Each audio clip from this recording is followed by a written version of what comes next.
l'appelle le Viet. Dans les faubourgs de Marseille, on l'appelle le Chinois. Ces hommes l'appellent patron ou le commissaire. Vietnamien d'origine, mais né à Marseille, il est commissaire divisionnaire. C'est le patron du GIPN de Marseille, le patron des anti-gangs. Le GIPN, c'est le groupe d'intervention de la police nationale. Les hommes qui le composent sont tous volontaires. Leur entraînement est très particulier. Ce ne sont pas des super flics, simplement des spécialistes. Leur spécialité, c'est la prise d'otages. Mais ils interviennent aussi dans toutes sortes de situations difficiles, désespérés, forcenés, malades mentaux et protection de personnalité. Dans l'arsenal de la police, ils représentent le dernier recours. Le commissaire Nguyen Van Loc est à la tête du GIPN depuis sa création. Le groupe d'intervention de Marseille a été créé effectivement en 1972 suite à l'affaire de Munich, que tout le monde a en mémoire. Il est fait pour combattre les actes de terrorisme et de banditisme.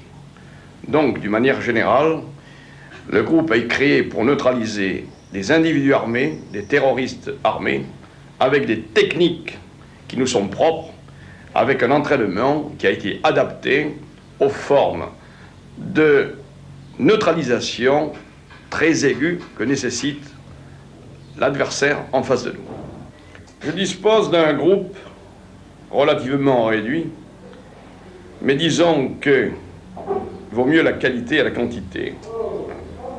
Chaque gars du groupe d'intervention a été sélectionné pour certaines qualités techniques et ensuite c'est à moi et à mes moniteurs de former celui que je prends dans mon groupe, à savoir technique à l'arme de poing, technique au fusil, technique aux arts martiaux, mais ce qui compte surtout, c'est la préparation psychologique de l'individu face au danger. En tant que patron, je me dois avec eux de transpirer, d'en baver dans toutes les disciplines pour créer la cohésion qui, à vrai dire, est la véritable force du groupe d'intervention. 5, 7, 8, 9, 30,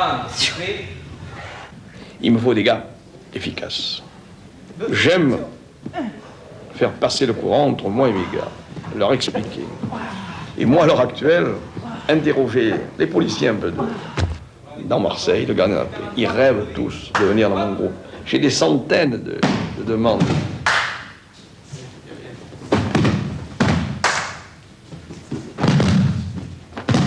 En ce qui concerne les arts martiaux, je me suis appliqué à former mes gars au combat de rue, c'est-à-dire au combat de tous les jours, avec des prises bien précises, adaptées à la neutralisation de l'individu. On se prépare toujours, les mains, on surveille l'arme, Marie. On désarme. Ne pas oublier de désarmer. Alors il faut libérer son énergie sur la main armée. On la contrôle, on enlève la menace de l'arme. Prêt? Chaque fois devant nous, il y a un fusil, il y a un revolver, il y a un truand, il y a un forcené, il y a un dingue de la gâchette. Il faut dominer l'événement.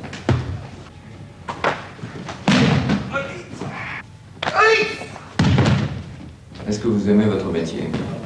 Naturellement que j'aime mon métier parce que il y a des risques.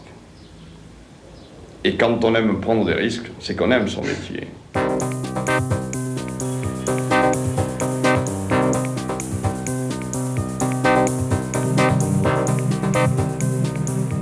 C'est directement sur le Vieux-Port que se trouve la base du GIPN.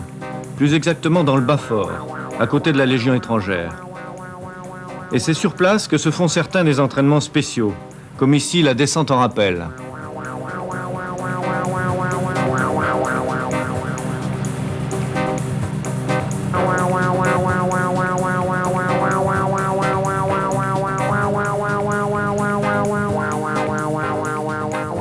L'entraînement physique, c'est plusieurs fois par semaine le parcours du combattant.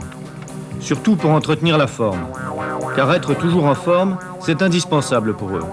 Une affaire peut démarrer à tout instant et durer des jours et des nuits. Mon secteur est défini par une note ministérielle qui me donne compétence sur la moitié sud de la France. C'est-à-dire à peu près quel périmètre Disons, prenons Lyon, on tire un trait à l'horizontale, ça irait jusqu'à Nantes et tout le sud. Tire au revolver, 4 cartouches, une par cible. L'entraînement essentiel, c'est celui du tir instinctif. C'est lui qui fait la base de la formation pratique.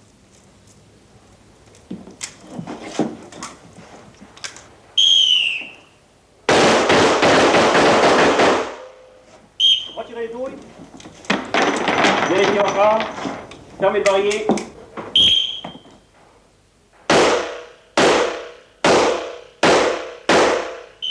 Voiture retournée.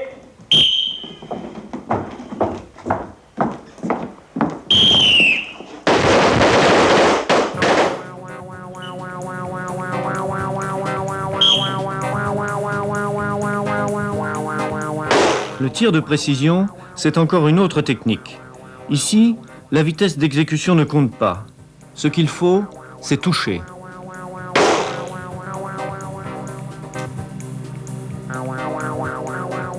Ça demande une grande concentration, de la technique et des dons.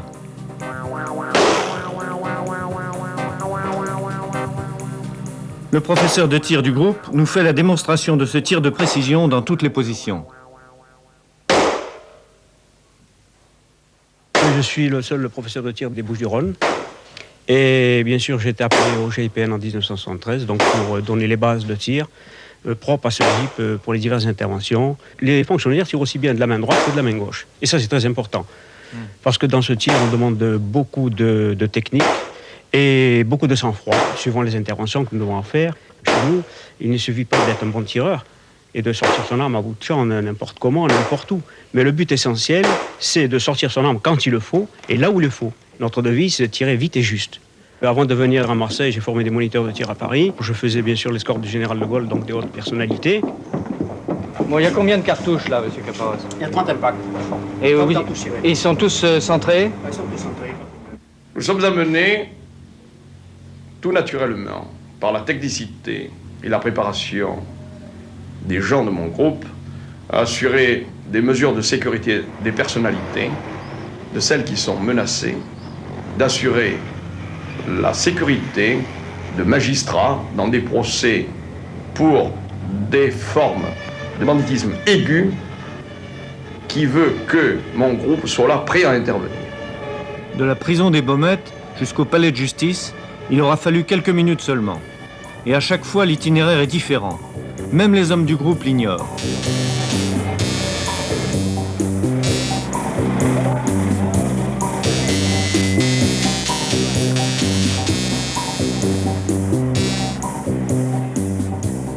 Dans ce fourgon, les principaux accusés du procès de la drogue. Depuis l'assassinat du juge Michel, la sécurité est particulièrement renforcée pour tous ces transferts, à l'extérieur comme à l'intérieur.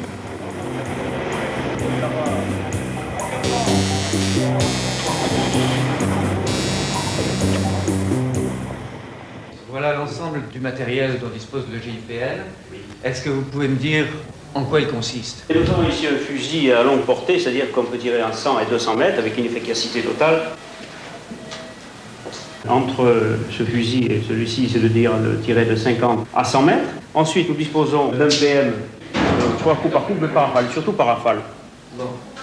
Ensuite, nous avons des gaz, bien sûr, lorsqu'un individu est retranché à l'intérieur et qu'il ne veut rien savoir, à ce moment-là, par la limite, on emploie les gaz, avec ici la masque à gaz pour la protection. En principe, chaque membre du groupe porte un gilet pare-balles pour toutes les interventions. Alors maintenant, on peut voir vos armes individuelles. Oui, c'est un 357 métal piercing. J'utilise les 357 métal piercing et les cartouches en plomb. Alors, suivant l'intervention que nous avons à faire, si on intervient là où il y a du monde, pour éviter les ricochets, on a bien sûr la cartouche en plomb. Et la metal piercing, c'est pour éventuellement arrêter une voiture en course. Commissaire, c'est votre arme personnelle, celle-là. Qu'est-ce que c'est comme arme? C'est pour moi certainement le meilleur revolver du monde. Le MR73 Magnum 357 manuel. Arme française par excellence. Et je suis fier de l'avoir.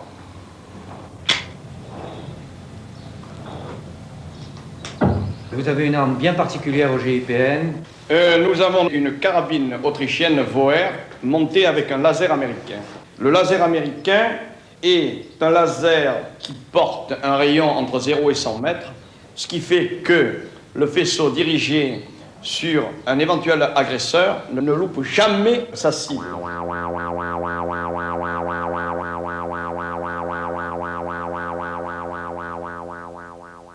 C'est une arme excessivement efficace. On tire sans viser, l'arme à la hanche, mais il faut qu'elle soit uniquement utilisée par des spécialistes. Mélina de Romarin 50.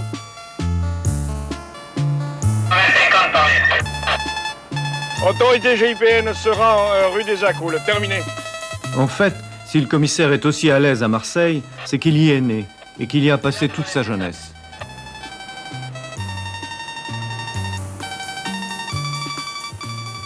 Je suis né tout bêtement à Marseille, dans les vieux quartiers, qu'on dit Le Panier. J'ai eu une jeunesse extraordinaire. Je suis un enfant de la rue. Disons que pour pas mal de mes copains d'enfance, j'ai mal tourné parce que je suis du bon côté de la barrière. Et effectivement, pas mal sont morts de mort violente. J'ai eu une enfance très heureuse dans ces vieux quartiers de Marseille. Une enfance d'enfant de la rue, très libre, sans voiture. C'était les copains. C'était la liberté totale pour l'enfant. Les vieux quartiers de Marseille, c'était pour moi déjà ma petite bande. On faisait la guerre des quartiers. C'était des petites bagarres de gosses, sympathiques. 2 ou 3 fois, j'ai eu la carte de sourcilière ouverte. Ici, qu'est-ce que tu veux faire là? Je viens voir un peu les souvenirs. Embrassez bien les enfants, et les petits-enfants. Allez, au revoir. Allez, bonne journée. Quelque chose quand même d'émouvant de retrouver un peu ces souvenirs d'enfance, de retrouver des odeurs, des couleurs de ciel, des rues étroites, des volets qui claquent dans les bords. Et alors ce qui est symptomatique, c'est dans ces petites rues, partant de Mistral, il y a une ambiance qui est particulière au vieux quartier de Marseille.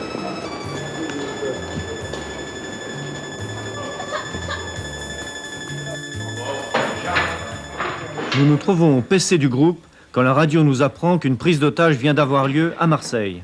Le groupe est mis en préalerte. Bon. Commissaire, il y a une préalerte là maintenant. Oui. Est-ce que vous pouvez me dire à peu près comment ça va se passer, où ça se passe? Est-ce que...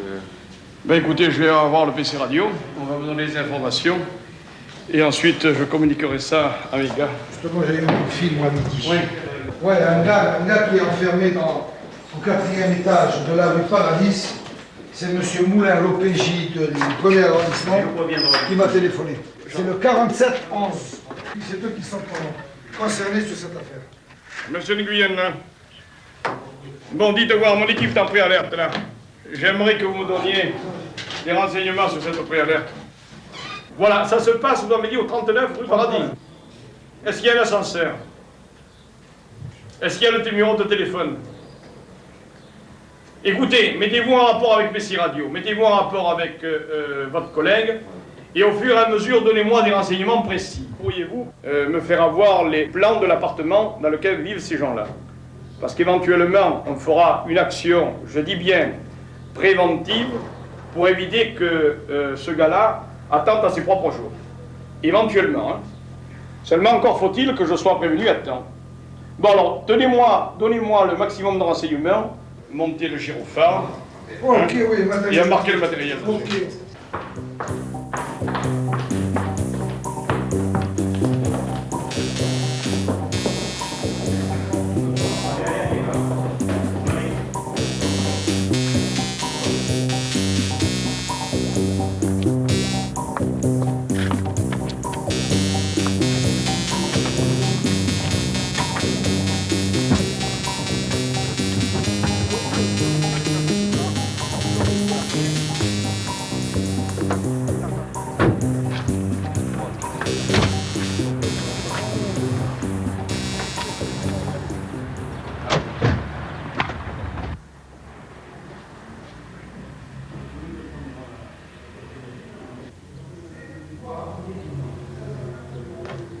Les deux voitures sont prêtes?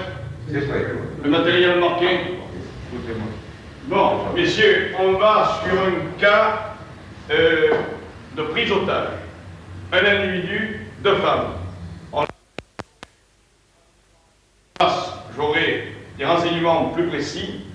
Toujours est-il que mes instructions sont données, la sécurité rapprochée est déjà assurée, ainsi que la sécurité éloignée. Est-ce qu'il a un armement, patron? Est-ce qu'on connaît la Sous toute réserve, un revolver et peut-être un poignard. Il y a des blessés? Vous savez pas? On ne sait pas. Alors écoutez, dès qu'on arrive sur place, vous vous groupez comme d'habitude dans un endroit précis, vous attendez les ordres et les derniers renseignements que je vous communiquerai moi-même. Allez.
Cette fois-ci, tout ce déploiement de force n'aura servi à rien.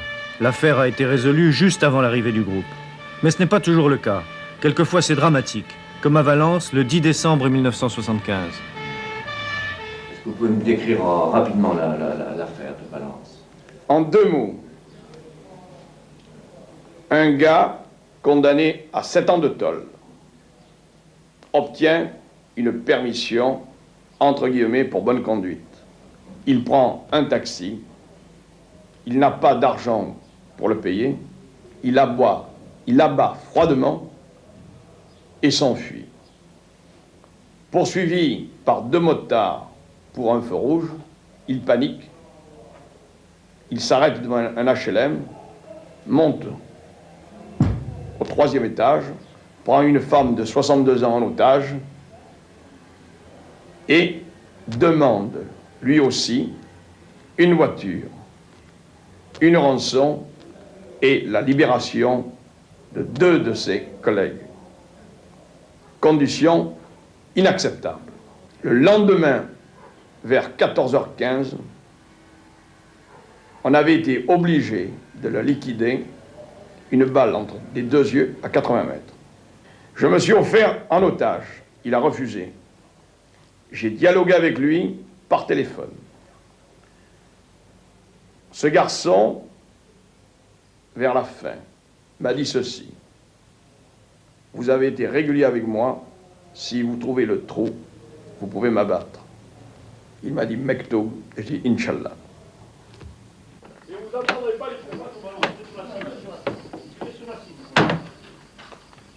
Dans l'affaire de Valence, le fusil à lunettes a joué un rôle décisif. Les tireurs d'élite du GIPN reçoivent une formation très poussée pour ce type de matériel. Ce sont des fusils autrichiens Stermanlicher. Chaque tireur possède le sien, dont la lunette a été soigneusement pré-réglée.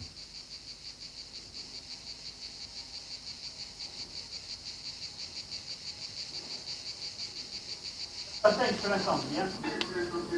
bon. D'accord. 4 à 5.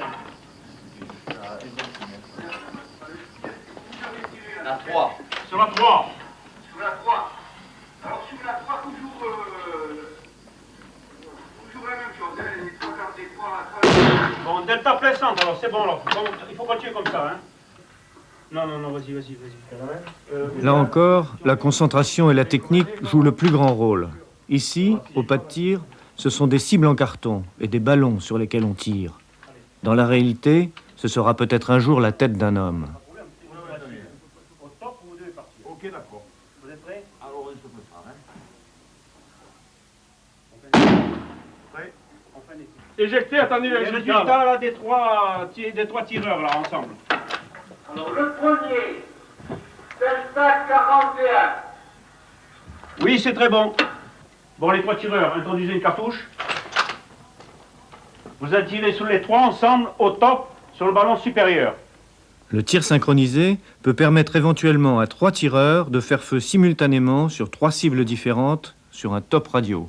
Top. Très bien.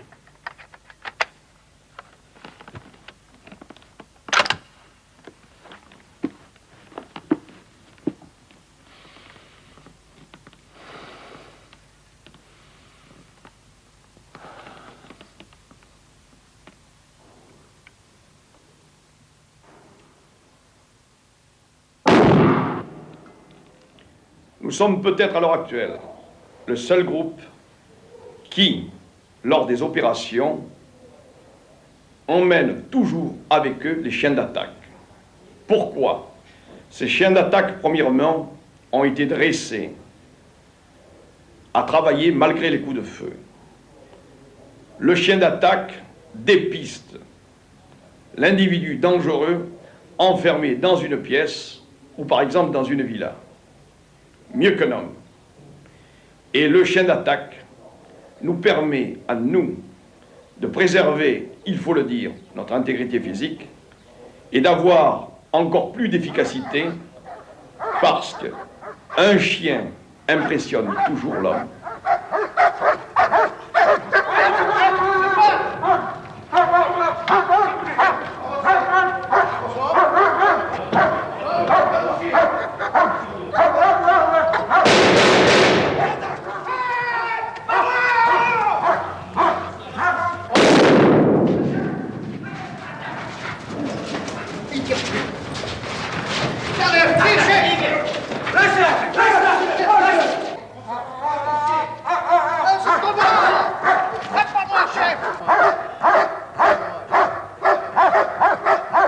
Est-ce que vous pourriez me raconter en quelques mots l'affaire de Nice en septembre 75?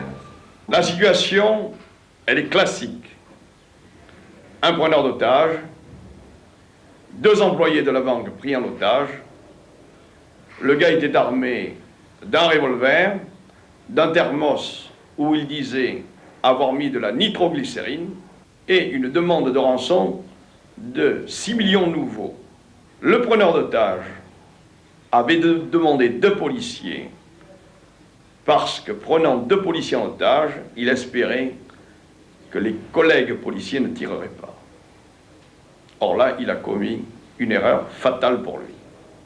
Mon gars et moi, nous sommes restés enfermés avec lui pendant plus de 3 heures et quart. Il y a eu une partie fantastique de poker psychologique. Ce gars-là qui m'a menacé a eu peur. Et pourquoi il a eu peur? Parce que je l'ai enfermé moi-même dans son propre piège. Je lui ai fait comprendre que ma vie était le pendant de la sienne. À la limite, si tu es un de mes gars, moi je me faisais fort de le tuer. Il s'est instauré entre ce truand et moi un dialogue. Ce dialogue m'a permis d'avoir son profil, m'a permis de le peser. En contrepartie, j'ai été régulier avec lui. J'ai voulu lui sauver la mise. Je lui ai donné les chances de s'en sortir. Il a pris ses responsabilités, j'ai pris les miennes. Je savais qu'à un certain moment, ce serait lui ou nous. Le destin a voulu que ce soit lui. Au début de l'année, à la Seine, près de Toulon. Cette fois-ci, nous avons la chance d'assister à une affaire du début à la fin. Un homme de 32 ans s'est retranché dans sa maison et tire au revolver dans tous les sens. 80 cartouches jusqu'à présent. Il a bu presque 2 bouteilles d'alcool et ne laisse personne l'approcher. Il s'agit probablement de quelqu'un qui est en pleine crise nerveuse. C'est pas ça, c'est fait tout sauter, il a le matériel. Ici, il a bouteille à gaz détonateur. Il lance le détonateur. Quand on a la bouteille de gaz, elle saute. Allez, voilà. Vous avez pris. Oui, vous prenez les grenades. Prenez-moi le matériel. Il a tiré. Le groupe se met en place exactement comme pour une prise d'otage. Car ce type de situation peut devenir très vite extrêmement dangereux. Nous avons quelqu'un d'armé qui a beaucoup bu, qui n'a pas toute sa raison, mais lorsque vous l'entendez discuter, ça a l'air d'un garçon qui se prend effectivement pour un justicier. Il est contre toutes les injustices. C'est un gars qui n'est pas un truand, mais qui est très très dangereux et très déterminé. Il n'a pas encore tiré, il n'a encore jamais tiré en direction de quelqu'un. Simplement, il a quand même tiré là, ça commence à s'aggraver un peu, à travers les persiennes. Nous allons prendre des dispositions pour tenir, s'il faut 24 heures, 48 heures, les chiens d'attaque prêts, éventuellement, je dis bien éventuellement, pour intervenir, mais vous ne faites rien. Au-dessus, il y a un étage, non? Il n'y a qu'un étage. Il n'y a qu'un étage, lui, il est au premier. Il y a un rez-de-chaussée. Un petit premier, il n'y a pas de rez-de-chaussée. Il y a 4 appartements en tout, hein. Oui. Lui, il est au premier gauche. Donc là ça fait un S. Non, non, et là, il y a un autre appartement. Lui, il est là, et là, il y a le deuxième La appartement. porte d'entrée, là. Là, ça fait ça. Donc ça fait un S, c'est ce que je vous ai dit. Bon, et le séjour est là. Vous voulez qu'on discute? Vous prenez votre arme, vous la mettez où est sa destination. C'est-à-dire que vous la rangez. Vous rangez votre bouteille de gaz où elle doit être, dans la cuisine. Hein? Non, non, non, non, non, non, non, mais il n'est pas question pour moi d'envoyer des flics vous descendre. Je vais vous dire pourquoi. Nous sommes quand même des gens responsables. Non, non, mais laissez-moi parler. Non, non, non, non, non. J'ai donné des ordres, il n'est pas question de vous descendre ou d'avoir une quelconque initiative brutale. Et vous savez pourquoi je vous parle comme ça? Laissez-moi terminer. J'ai un fils qui a quand même bientôt 30 ans. J'en ai 50. Vous comprenez, je respecte. Mais oui, mais ça viendra, puisque vous sortez du même milieu que moi. Maintenant, puisqu'on est en... Je vous fais des confidences, pourquoi, monsieur? Non, je vous fais des confidences parce que je vais vous dire que vous n'êtes pas le seul dans votre cas. Et maintenant, il faut que chacun se prenne en charge. Et pour se prendre en charge, il faut se dire on est tout seul. Et quand on est tout seul, il faut se démerder tout seul, comme des grands. C'est pour ça que dans un moment, je veux bien venir parler avec vous, mais je veux avoir un garçon responsable, qui s'adresse à un garçon responsable. Vous êtes un ouvrier. Moi, je suis fils d'ouvrier. Alors, je vous respecte, mais j'entends ce que vous me respectiez. Et je veux que vous respectiez mes gars. Vous comprenez? Et alors, nous allons avoir tous les deux un langage d'homme. Et maintenant, je vous en donne ma parole d'honneur. Vous pourriez être mon fils. Ce que je veux avant tout, pour vous, c'est vous aider. Voilà, non, voilà comment ça se présente. On rentre par là, on fait ça, on monte. Je l'appelle, il monte. Hein? S'il me remet son pétard et ses cartouches, éventuellement, je discute avec lui et je sors avec. Ou si à un moment donné quelconque, je peux me jeter sur lui, vous empruntez la porte en 10 secondes. Vous criez. On vous jette dessus. Oui, vous criez, hein. Vous criez pour que tout le monde sache. Oui. Nous allons mettre quand même un tireur dans ce sens. Il y a une ville en face, on peut la... Oui, et un tireur dans ce sens.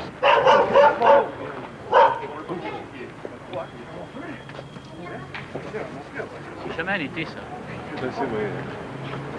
Non, on va faire une chose. On va aller derrière, on va voir la position de la fenêtre, si le gars, si on peut l'apercevoir. Si on peut l'apercevoir. Derrière. Bon, ben on va voir derrière la position derrière. Derrière le bâtiment, je veux te dire. Hein. Je vais mettre un fusil de l'autre côté, la petite fenêtre là, qui donne là, de l'autre côté. Il y a une petite fenêtre qui donne une genre de lucarne. Ouais, d'accord, ouais. Là, je vais mettre un fusil en face. Mais t'as vu où sont les gars, peut-être que tu peux les mettre là. Hein. Là, il y a... Allez, pas grave. Moi, je vous donne ma parole d'honneur si je viens. Si vous avez la tête sur les épaules. Bon, alors si vous avez la tête sur les épaules, moi je viens sans armes et vous êtes sans armes. Vous comprenez? Eh ben voilà, si vous me faites cadeau de l'arme vide à la main. Mais je je suis que je... Mais écoutez, pour faire ce que vous avez fait, je comprends que pour faire ce que vous avez fait, vous avez été amené à bout. Mais non, mais maintenant, je vais vous dire, petit, je te parle comme ça maintenant. Je vais te tutoyer parce que j'ai de l'affection pour toi. Tu es un jeune, tu pourrais être mon fils. Et moi, je sais que... Comment 50 ans passés. Oui. Mais écoute, moi, ce que je veux faire, moi, j'aimerais que... On va discuter encore comme ça. Moi, ça me plaît aussi. Je voudrais que tu deviennes mon ami. Je vais te dire une chose, et je te le dis parce que j'ai un peu de pudeur à parler de moi. Mais tu sais pourquoi les truands de Marseille et de Lyon me respectent? Parce que j'ai toujours été... oui.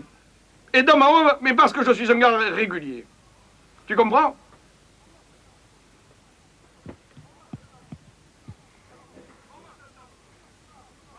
On va s'entendre tous les deux. Alors tu sais ce que tu vas faire. Tu vas ranger ton flingue, quoi. Et puis tu m'as dit que tu me le donnerais désarmé. Eh bien tant mieux. Et puis on s'enferme tous les deux tout seuls. Et on discute pendant des heures si tu veux. Hein? Oui, alors écoute, quand est-ce que tu mets ton flingue devant le palier? Je te dis, je suis un homme de parole. Et puis je vais te dire, tu as l'avantage aussi, je te le dis. Je suis peut-être pas manchot, mais toi tu as 32 ans, j'en ai 50.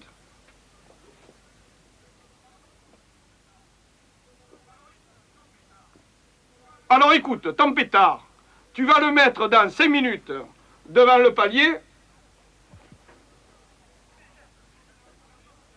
Mais qu'est-ce que c'est? C'est de la connerie tout ça. Ça rime à rien, hein? Tu lèves ton chargeur et tu mets ton calibre devant la porte. Et puis moi je viens, on va discuter tous les deux. Alors je suis facilement reconnaissable parce que j'ai la gueule d'un asiatique, hein? Je suis peut-être pas beau, mais c'est comme ça. J'ai ta parole d'homme, hein? Bon, alors moi je vais te dire ce que je vais faire. Je vais venir sans armes. Laisse-moi parler. Je veux voir devant ton palier le calibre des cartouches. Bon, mais monsieur Petit-Jean va m'accompagner devant l'escalier. Il va me dire où tu es. Tu mets ton calibre et ton chargeur devant la porte. Je rentre et nous discutons de ma homme. Comment? Mais oui, petit, je suis persuadé qu'on va s'entendre. Parce que nous tous les deux, nous sortons du même creuset. Pourquoi veux-tu te mettre le pétard sur la tête? Mais non, petit, ne me dis pas ça. Tu as 32 ans, la vie est belle encore. Qu'est-ce que tu déconnes? Moi, je donnerais des milliards pour avoir 32 ans.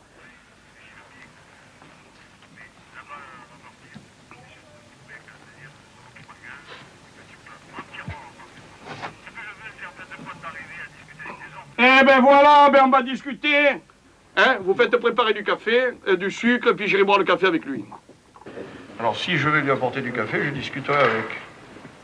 Si vous attendez... C'est sa terrasse. Oui, moi je crois pas ça. Moi je crois que la meilleure solution, c'est entendu. Si le type il ouvre la porte, on fonce dedans. Non, il est armé.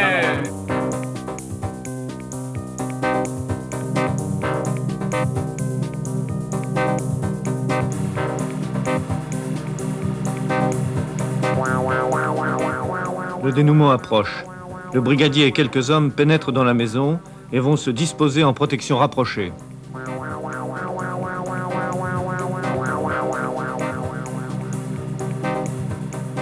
Tous les tireurs du groupe sont en position, prêts à intervenir si la situation dégénère.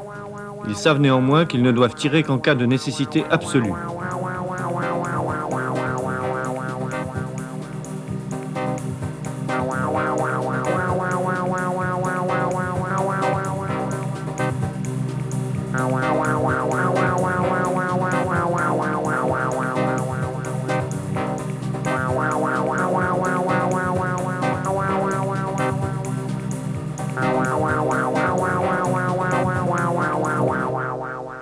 L'ensemble du dispositif est en place. Le commissaire entre à son tour dans la maison.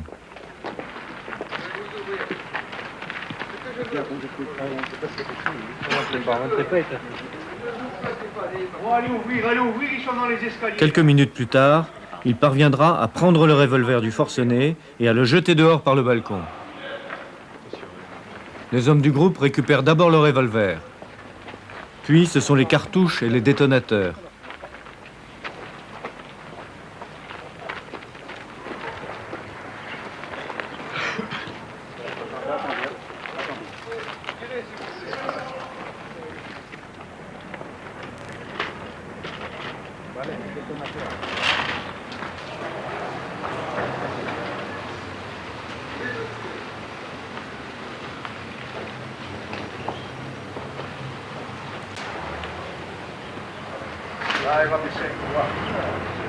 Encore quelques minutes pour convaincre l'homme de se laisser emmener.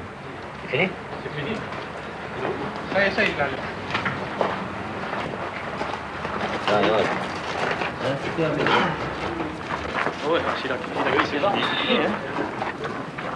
Présence du frère. Et voilà, c'est terminé. On l'emmène vers un hôpital psychiatrique. Pas de sang, pas de violence. Cette affaire ne fera pas 4 lignes dans les journaux locaux du lendemain. Ah oui, à l'hôpital d'abord. En 1980, cette fois-ci à Marseille, 2 gangsters s'emparent d'un bijoutier, puis d'un boucher qu'ils gardent en otage pour protéger leur fuite.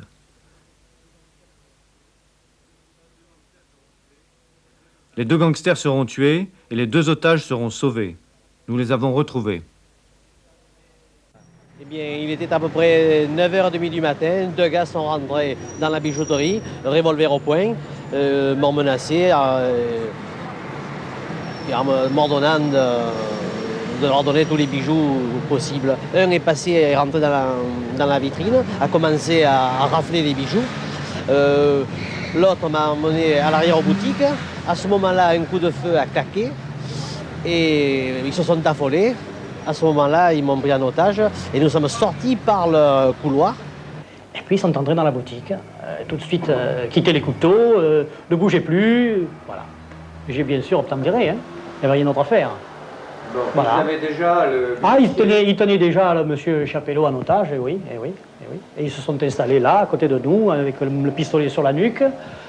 Et en attendant que les policiers de la brigade qui étaient déjà là mettent à leur service une voiture, comme ils exigeaient, une voiture pour se lever de devant, pour prendre la fuite.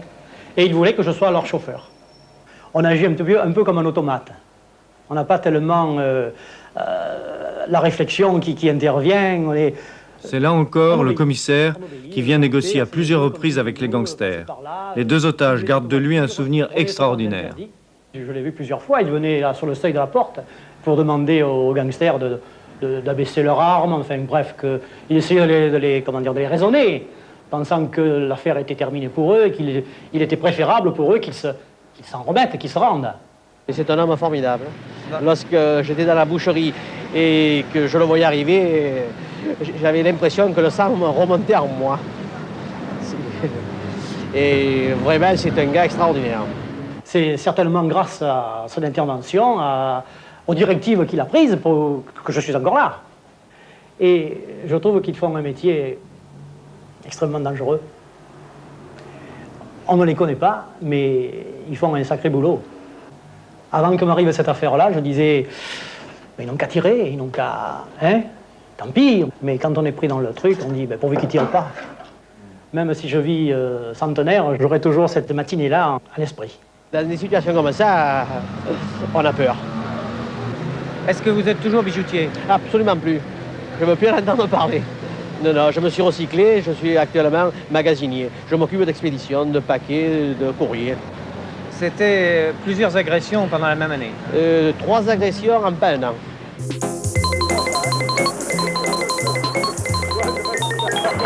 Heureusement, Marseille n'est pas qu'une ville remplie de malfaiteurs.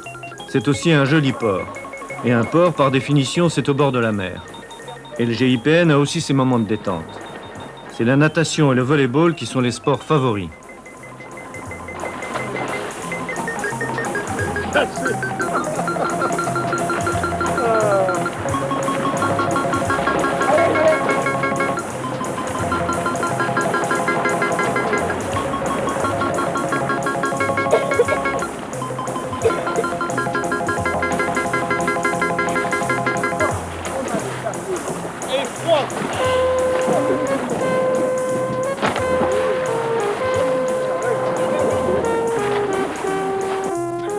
Le commissaire est volontiers capitaine de l'équipe de volley, et ce qu'il préfère, c'est jouer avec ses deux fils. Parmi les supporters de l'équipe, l'épouse du commissaire a elle aussi une très haute idée de son mari. Mon mari est un homme d'action. Il ne peut pas rester derrière un bureau, enfin à faire des papiers tout le temps. C'est pas possible, c'est pas dans son tempérament et dans son caractère. Il faut qu'il remue, il faut qu'il bouge. Et je pense que ce groupe lui convient parfaitement, justement, du fait de toutes les nombreuses activités qu'ils ont à accomplir. Je suis fière, surtout pour le courage qu'il montre. Je crois que c'est vraiment important pour lui et d'arriver à faire et à réussir une affaire, à la mener à bien, c'est une grande satisfaction pour lui.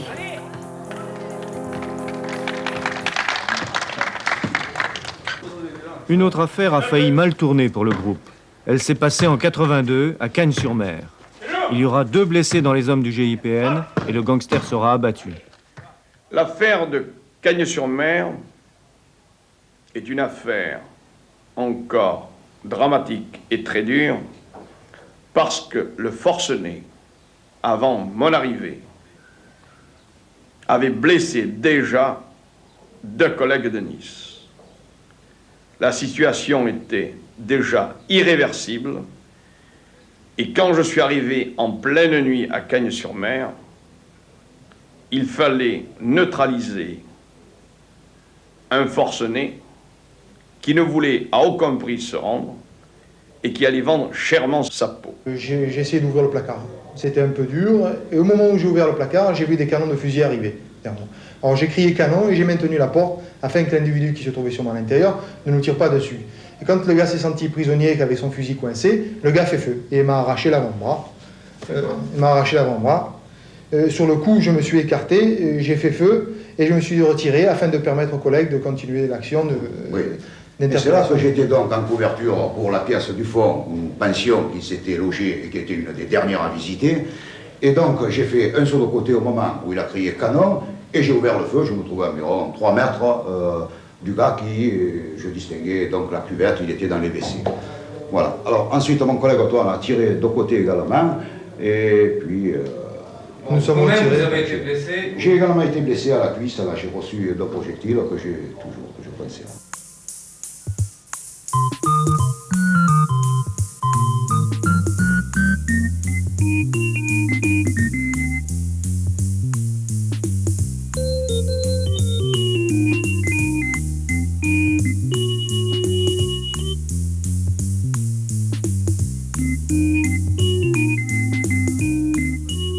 Les nuits de Marseille ne sont pas celles de Chicago, mais elles sont quand même souvent mouvementées.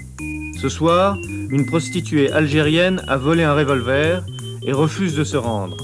Elle s'est enfermée dans sa chambre au premier étage de cet hôtel. Vous voyez pas une femme avec un revolver, ça rime à comment ça? Vous êtes une personne raisonnable, madame. Ah, je sais, vous savez vous en servir. Ça, on n'a plus qu'à...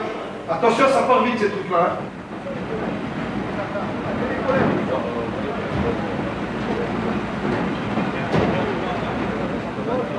C'est pas bon, voilà. Justement, il y a le commissaire qui arrive. Hein. Attention, lui, il n'est pas raisonnable. Hein. Non, il faut être raisonnable. Qu'elle prenne patience, on est là pour l'aider. Hein. Que ça. Bon, donnez-moi un gilet pare-balles. Rien. Non, moi, un gilet pare-balles. Un gilet pare-balles. Elle veut pas. Elle veut pas. Mais c'est vous là. Attention, mec, vous voyez, je vous vois de là. Elle vous voit de là.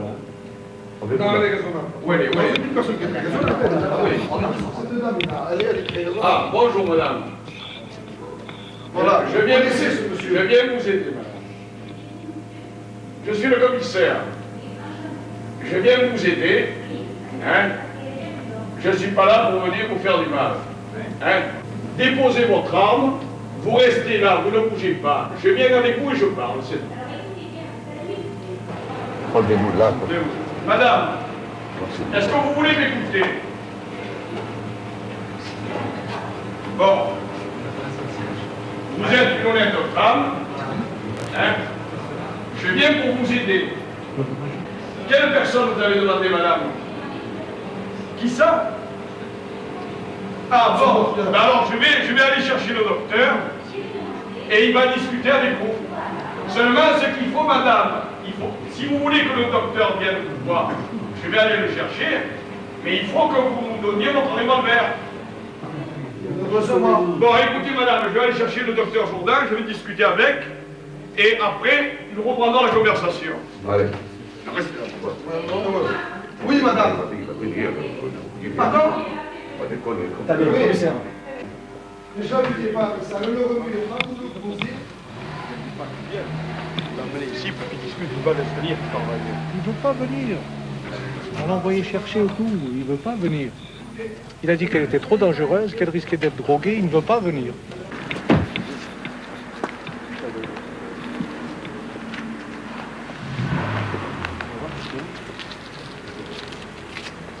Dégage-moi l'arme, hein. Bonjour, comment ça va? Ça va? Bon, monsieur. Mireille. Bon, il y a le docteur Jourdain. Hein. Mireille. Il y a le docteur Jourdain. Le docteur est là. Hein? Alors, voilà. Bonjour. Voilà, Vous le voyez, Vous Mireille? m'avez demandé le docteur, il est là. Oui, bonsoir. Eh bien, ça va très bien. Dis donc, qu'est-ce qui t'arrive? Bon, allez, sois sage, va, je te connais bien. Sois gentil pour une fois, mon Dieu. Tu as intérêt à être raisonnable. Il y a le consul d'Algérie qui va vous parler. كان ولد بلادك اللعنة بالعقل. اسمعي او نهضر معاك انا من القنصليه. صح صح صح. لنسي جو مونتري معاك ها. فوالا.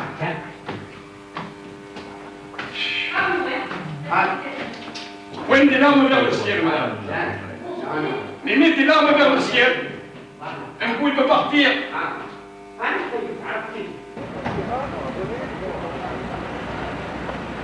Les pourparlers auront duré cette fois encore plusieurs heures. Ah, c'est très bien, merci. Ça y est, le revolver est enfin entre les mains des policiers. Bon, alors elle veut que ce soit moi qui la... Cette fois-ci, c'est bien terminé, elle s'est rendue.